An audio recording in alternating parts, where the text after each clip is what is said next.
শুরুতেই ধন্যবাদ দিতে চাই সাইদ হাসান কানুনকে। তিনি ফুটবল ফেডারেশনের নির্বাহী কমিটির দ্বিতীয় ব্যক্তি যিনি সরাসরি মিডিয়ার সামনে বা সবার সামনে কোচ কাবরেরার কাজের সমালোচনা করেছেন।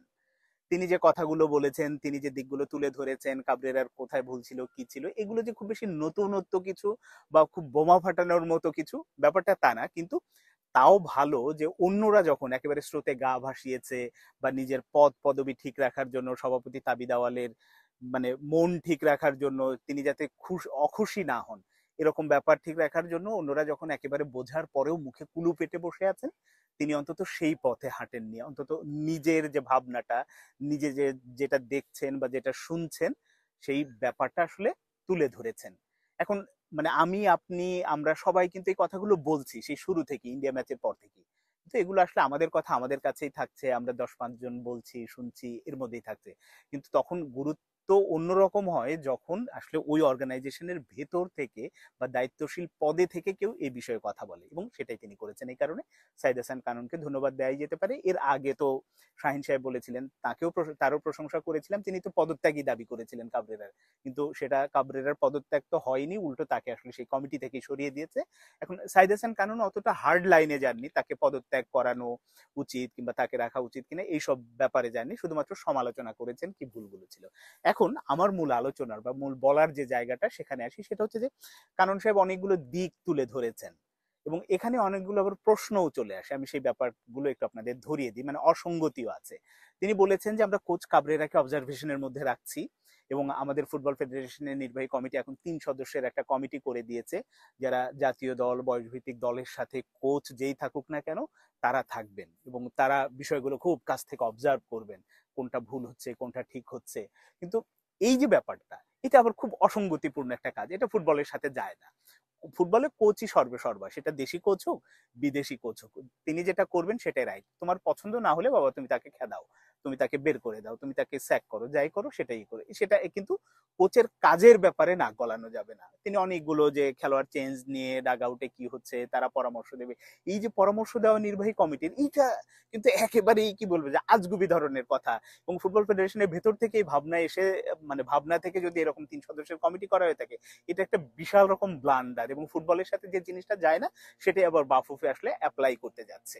তারপরে তিনি আরো অনেকগুলো, কোচ কাবরেরা যেদিন ম্যাচ মাঠে পরে এসেছেন টিমের সাথে ঢোকেন নিয়ে ব্যাপারটা, এই ব্যাপারটা নিয়ে না আমি আমার পুরোনো ভিডিওগুলো সেই সিঙ্গাপুর ম্যাচের আগে যদি একটু দেখেন, আগে বা পরের বিষয়গুলো দেখেন, আমি এগুলো তুলে ধরেছিলাম যে যে কোনো দলের সাথে দল যখন প্র্যাকটিসে আসে, সেটা মাঠ হোটেল থেকে মাঠে আসে, যখন খেলোয়াড়রা আসবে তার মিনিমাম আধা ঘন্টা থেকে 40 মিনিট আগে কোচিং স্টাফ আসবে, তারা সবকিছু সেট করবে তারপরে। কিন্তু কাবরেরা সাহেব এতটাই ক্ষমতাবান, তিনি ওইসবের ধার ধারেন না। যখন খেলোয়াড়রা ঢোকে একই সাথে মিডিয়া ক্যামেরা সবকিছুর জন্য তিনি ওয়েট করেন, ওইভাবেই তিনি আসলে মাঠে ঢোকেন।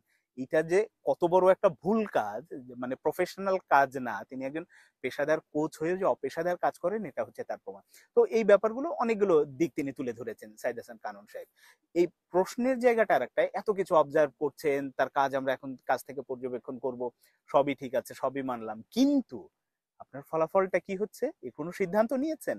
আপনি বলছেন যে কোচ কাবরেরার কাজকে আমরা দেখছি, আগের গুলো সমালোচনা আমরা দেখে শুনে তার সাথে কথা বলেছি। ভাই এখানে কথা বলার কিছু নাই, আপনার যদি না পোষায় আপনি রাখবেন না। তো আপনি একটা ম্যাচে ইন্টারন্যাশনাল একটা দেশের প্রতিনিধিত্ব, একটা দেশের মান সম্মান, একটা দেশের অর্জন বিসর্জন যেখানে জড়িত, সেই জায়গায় আপনি ম্যাচের পর ম্যাচ দেখেই যাচ্ছেন।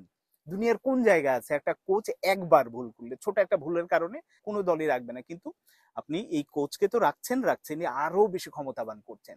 তো এটা তো হতে পারে না। সে বিষয়ে যখন প্রশ্ন করা হয়েছে যে আসলে কাবরেরাকে কেন বিদায় করা হচ্ছে না, তিনি তখন উত্তরটা ঠেলে দিয়েছেন যে এটা তো আসলে সবকিছুই সিদ্ধান্ত সভাপতির উপরে নির্ভর করে। এই যে সভাপতির উপরে নির্ভর করে, এটাও একটা দারুণ হাস্যকর একটা বিষয়। আপনি সভাপতি কেন সিদ্ধান্ত নেবে? আপনার টেকনিক্যাল কমিটি আছে। রিসেন্ট যেটা, এই যে খালিদ জামিলকে যে অল ইন্ডিয়া ফুটবল ফেডারেশন নিয়োগ দিল, এটা কি অল ইন্ডিয়া ফুটবল ফেডারেশনের যিনি সভাপতি তিনি নিয়োগ দিয়েছেন? তিনি একটা বড় জোর সিগনেচার করেছেন, তার সিগনেচারও করেনি, করেছে হচ্ছে যে তাদের যে টেকনিক্যাল কমিটি আছে তারা একটা রেফারেন্স করেছে, তারা সিভি দেখেছে তারপর থেকে। তো এখানে কোনো কিছুই আসলে নিয়ম মেনে হয় না, অনিয়মটাই আসলে নিয়মে পরিণত হয়েছে, আর সেটাকেই তারা আবার জোর গলায় বলছে। তাবিদ আওয়াল সাহেব তিনি যে স্বৈরাচার হয়ে উঠেছেন, এতে তো কোনো সন্দেহ নেই। মানে কোনো দিকেই তার কোনো মনোযোগ নেই, নিজের ব্যবসা নিয়ে যতটা মনোযোগী ফুটবল নিয়ে ওই মনোযোগটা নেই। এদিকে মিডিয়াতে সমালোচনা হচ্ছে, এক্স প্লেয়াররা সমালোচনা করছে, আমরা যারা ফুটবল নিয়ে কথা বলি আমরা সমালোচনা করছি, তাহলে তাবিদ আউয়াল সরাচ্ছে না কেন? এই জায়গাটা না আমার বড় প্রশ্ন, যে ওই যে আমি বলি না সিন্ডিকেট, কর্মকর্তাদের মধ্যে তো অবশ্যই সিন্ডিকেট আছে, এবং কাবরেরা যে একটা সিন্ডিকেট মেনটেন করে এইটা নিয়ে তো ন্যূনতম সন্দেহ নেই। এবং সেই সিন্ডিকেটটা দেখেন, সিঙ্গাপুর ম্যাচের পরে ন্যাশনাল টিমস কমিটির একটা মিটিং হলো, তার আগে কাবরেরার ব্যাপারে সিদ্ধান্ত নিয়েছেন দুজন ব্যক্তি মিলে, তাবিদ আওয়াল এবং ইমরুল হাসান সাহেব, দুজন মিলে কাবরেরার সাথে কথা টথা বলে তাকে ছুটি দিয়েছে। তার মানে কাবরেরার শেকড়টা অনেক গভীরে, যে চক্রটা, যে কমিশন চক্র বলি বা যাই বলি না কেন, এই চক্রটা কিন্তু আসলে মেনটেন করছে তাবিদ আওয়াল নিজেই। তিনি জানেন যে কাবরেরাকে সরালে কি হবে না হবে এবং কত ক্ষতি হবে, কার কি খুব পকেটে কত টাকা যাবে না, বিষয়টা তিনি জানেন, এই কারণেই তিনি নাড়ছেন না। এইগুলো না হলে তো আসলে সরানোর কথা না। আরো একটা বিষয়, মানে একটু যদিও কি বলবো, খুব ঠুনকো টাইপের কথা, মানে খুব বেশি সিরিয়াস কথা না, কিন্তু আমার কাছে বলতে ইচ্ছে হচ্ছে, যে আমার কাছে যেটা মনে হয়, মাঝে মাঝে ভাবনা থেকে মনে হয় যে কাবরেরার, আমার ধারণা নির্বাহী কমিটির কারো না কারো সাথে এমন কোন গোপন ভিডিও আছে, যে ভিডিওটা আসলে সে প্রকাশ করে যেতে পারে যদি কাবরেরাকে স্যাক করা হয়।